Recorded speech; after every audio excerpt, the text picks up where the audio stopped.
Good morning, everyone.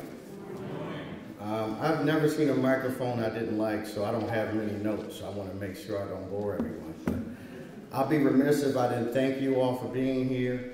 And most importantly, I want to thank the CAO for honoring our seniors, our ageless wonders. They asked me to say something about the value of seniors.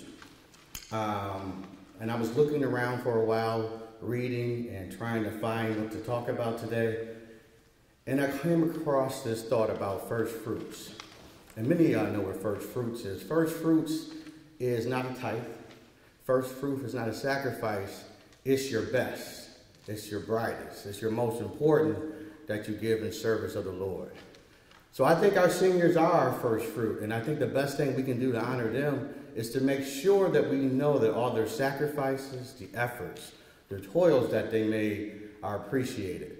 And I'm going to give you a quote by Tupac, even though people don't like rap music, but he said, "There's no way we can pay you back, but our plan is to make sure that you understand that all your efforts that you've done for our community are truly and gratefully appreciated." So why don't we salute our seniors?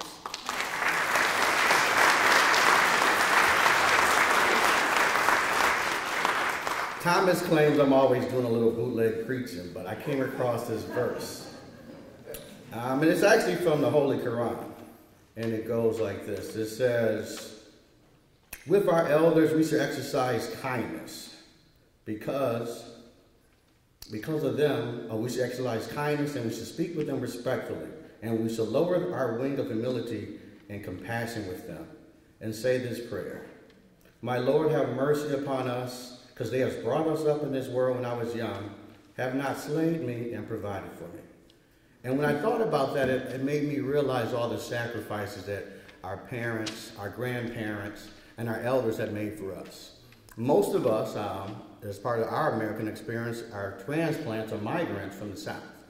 Our parents came up here to make a better lives for us. They worked in factories, they worked in education to make sure individuals like myself had an opportunity to go to school.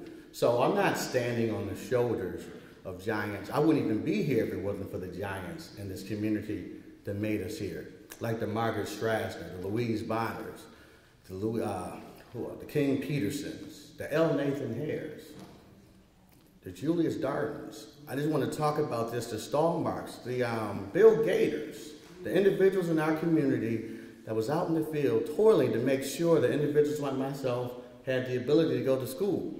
I don't want to bore you because I know I'm preaching to the choir, that many of you know that Bill Gator went with a group of people to make sure individuals like myself were able to go to West Hurdle, you know, because they were throwing rocks and bottles at us when we were trying to go to school. And they made sure we had safe passage from the west side to the east side.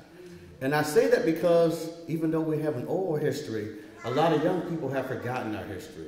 So it's incumbent upon us, people like me that are standing in the gap from the younger to the elder, to make sure that they know their history and let them know the sacrifices that our seasoned people have made. That's what Yvonne taught me. Ain't no such thing as no senior citizen. They're senior, they're seasoned, because they've been here and they have the wisdom. And it's our job to impart or take that wisdom from them and impart it on our young people. Again, I can talk for an hour without taking a breath, and I haven't looked at my notes. But I'll be remiss if I didn't say the beauty of this organization is what we're trying to do, and Yvonne has done it so many times. Let's give a round of applause for Ms. V right here.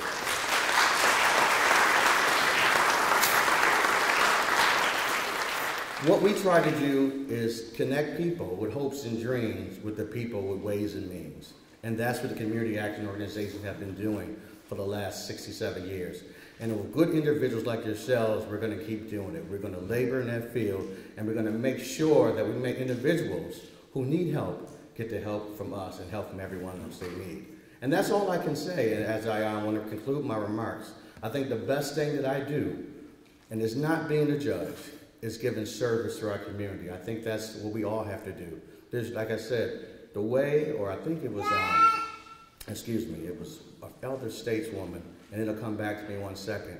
She said the rent that you pay for your room on this earth is service. So we all have to give back to our community and serve our community.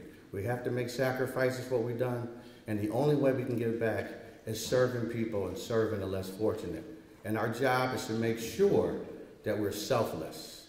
And when we're selfless, we think about others before we think about ourselves.